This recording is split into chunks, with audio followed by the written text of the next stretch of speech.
Hello friends, नमस्ते प्रणाम। हमारे चैनल में आप सभी फ्रेंड्स का स्वागत है और अभिनंदन है। तो हम लोग बहुत ही प्यारा माड़ो छवाई गीत लेकर आए हैं। अगर अच्छा लगेगा तो लाइक शेयर सब्सक्राइब जरूर कीजिएगा और कमेंट बॉक्स में ज़रूर बताइएगा कि ये माड़ो छवाई गीत आप लोगों को कैसा लगा। तो चलिए सुनाते हैं।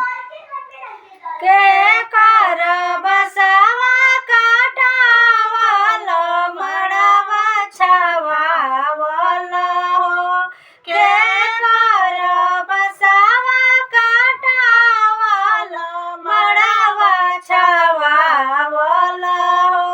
अरे के कर हो खेला बियाह तो लगेला सोहावन हो।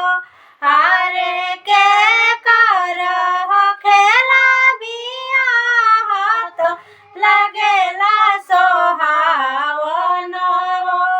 जनक जी के